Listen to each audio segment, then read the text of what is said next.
Hello everyone, Mighty Benaya here, back with the Horse Force Merchant of Menace game.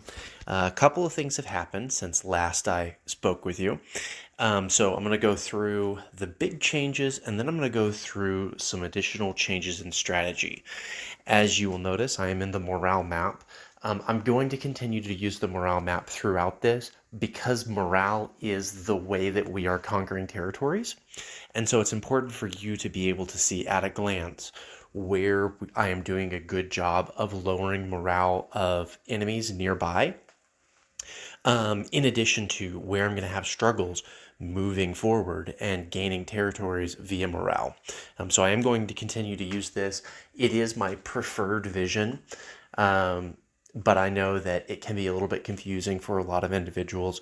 So just for anybody who isn't aware, the darker, more vibrant green, the higher the morale. So my territories are at 100% morale. See this, you know, real green. And then as you get more yellow over here, you get lower morale until you get into the really below 70. It starts looking really yellow, and then you get into the orange color, and that's anything 40 or below, it starts looking orange. And then when it gets really bad, it's red, this almost like pink. This province is at 4% morale, so it's going to have rebellions, and the troops that are there are going to disappear pretty quickly. But as you may have noticed, I had a single province revolt over to me. So this province used to belong to Hongxian, and it revolted over to me across the sea. So that's something that will happen, but it's not something that happens all the time. Is you'll get a province that will revolt over to you over water. So most of the time when a province revolts, it will revolt to um, an adjacent country. So first priority is who owned it originally. If they're still alive, it will revolt back to them. Second priority is adjacency. So who is the closest? What capital is it closest to, and are they adjacent to the province? And then it goes by, to my understanding, goes by popularity.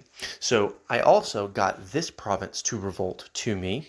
I'm sorry, not to me. I got it to revolt, and it revolted to Manchuria instead of to me. So that one is going to be a little bit more difficult. The AI actually started building the harbor when it revolted. So this lucky guy got a free harbor out of the deal with fish. It's not what I would have preferred to have happened. I am mildly working that morale down as I can, but it's a low priority for me now because this province is getting morale bumps from a capital, whereas these are not. But I don't want to put spies in this province because, again, I'm not adjacent. So I need to get some sort of adjacency to these provinces up here before I can move north, or I need to take out this capital. So that's my focus. That will be my military focus in the short term, is figure out how to break out of this spot. For me, Korea is a really great defensive spot, but it's also it's a double-edged sword. It makes it so where it's more difficult for me to get provinces to revolt to me because I don't have that adjacency. Something that I'm doing to remedy that is I'm working with other Horse Force members. So specifically, I'm working with Horseric or Batteric and Chinese Cat. So Horseric has elicited my services. He has hired my spies to destroy this fort in Yakutsk. I sent 5 spies in. They have extended the construction time of the level 1 fort. So it is currently just a level 1 fort. but it is getting him protection. I was not able to tear it down. I may put more spies in there next time, but there are 5 spies in there. And in exchange for knocking that down, whenever he conquers this province, he's going to gift it to me. Now, that is a future promise. It's not something that's going to happen right away, but this will allow me to slowly move my way through revolts across the sea. And he did a really good job of convincing me that that was a profitable move for me. Originally, I was averse to that exchange because it is an island. It's in the middle of the sea, but that is the only way to get these provinces going across the sea. Obviously, I will need to take these 2 islands with infantry, but the rest should revolt to me once I take that one, right? All the way up, and then I can start messing with Russian Alaska. And the good thing is that there isn't much horse force over here, and so a lot more land is available to be claimed. Whereas in Asia and Europe, it is just filled to the brim with horse force, right? Chinese cat asked me, oh, it's beautiful, isn't it? Asked me to eco spy Lhasa down. So Chinese cat does not want to be at war with British Burma, but they do want this province and they're adjacent to it. So they hired me to knock their morale down in this province specifically so that it revolts to Chinese cat, to Chinese Empire. And in payment, they are going to take this province and gift it to me. So I have another province that is outside of my zone of influence that I can use as a staging point, that I can use as a way to draw more. Oh, those are different. I can draw more provinces to my empire via rebellions. So that is the plan as of right now, and I'm very proud of this. Originally, this was at like 40% morale. So I stuck 10 spies in there, and they just absolutely crippled that morale. I don't know how many troops there are there, and Chinese Cat's going to probably want to figure that out in order to have a better understanding of if he wants me to do another round. So the deal at this point is I have 10 spies in there. I'm giving him 1 day of just spy barrage for this province. This province that I showed you earlier. Additional days, if he wants me to continue, he will pay for my spies maintenance plus 10%. So if he wants all 10 spies there for another day, which there's no reason he should need that many for another day, but he may say we'll do 5, right? So spies are 4,000 for economic sabotage. So that's 20,000 plus 10%. So 22,000 silver, which he's getting 5 spies worth of work for the price of 1 spy, and then less than the price of putting 1 spy in there because he also would have to pay the maintenance. So that is kind of where I'm going with this. I like the idea of being not just a spy mercenary for myself, but also hiring my services out. 20,000, 40,000 silver is a lot of cash. And I can afford it. As you can see, I've got 248, and that's after spending about 100,000 on the spies that I already have. And it's because I can afford it because of all of this grain that I'm producing. So it circles back around. So my strategy as of right now, I don't plan on winning this game by any means. That's not the plan. The plan is just to have a ball playing this game. And I think that's where everybody's at with this. It's the horse force game, right? I don't think Spankerton is intending to win a 100 map with only horses by himself, or even in a coalition of other horse force members.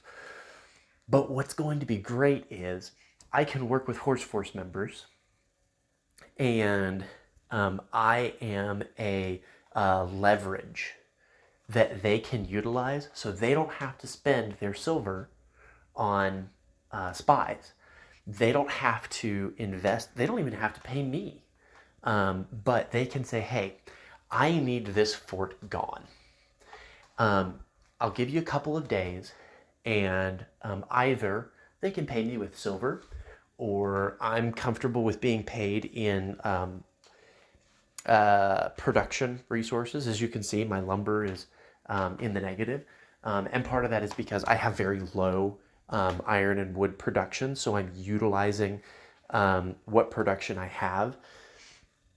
And I've got it all tilted towards iron. Here, I'll show you real quick.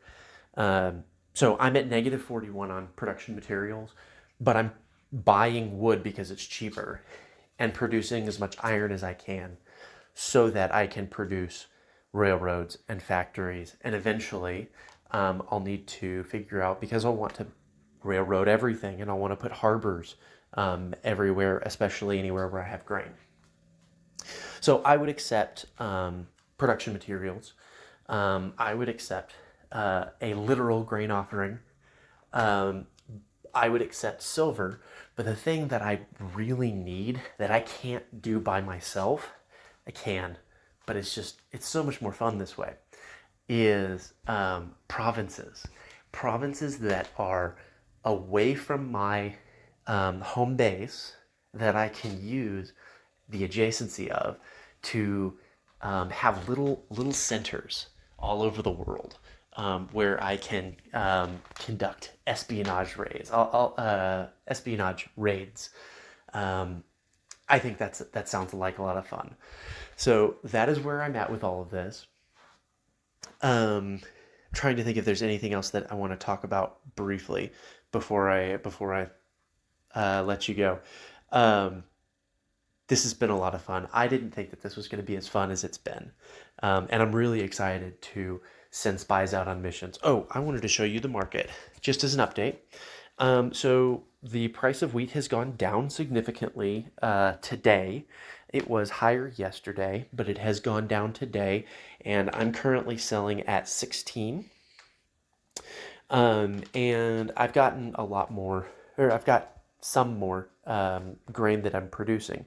But it's at 16. And then fish is odd. The price went way, way, way down. But it's been purchased over and over. So I think what's happening is some of the non-horse force people are kind of catching on that grain and fish are going to be valuable. And so they are selling low to try to make up the difference. And it's not just the other players, as you can see, it's also the AI that's doing the same thing, trying to balance things out. But the horses need those shiny manes, and they need the grain. And so it's being bought up by all of our horse force members.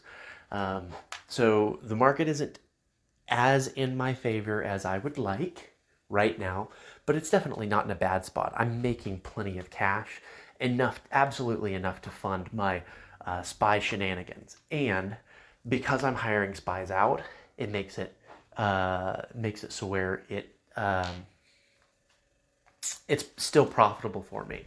In fact, it's probably more profitable for me to send spies out for someone else than it is for me, because I don't get a quick turnaround on return when it's for myself, because it's so hard to get that morale to push down, and there's no guarantee that I can get it to revolt to myself, as we saw in this province. There's no guarantee that I can get it to revolt to myself. So that is where we're at. It is just after the day just flipped over. It's now day 7.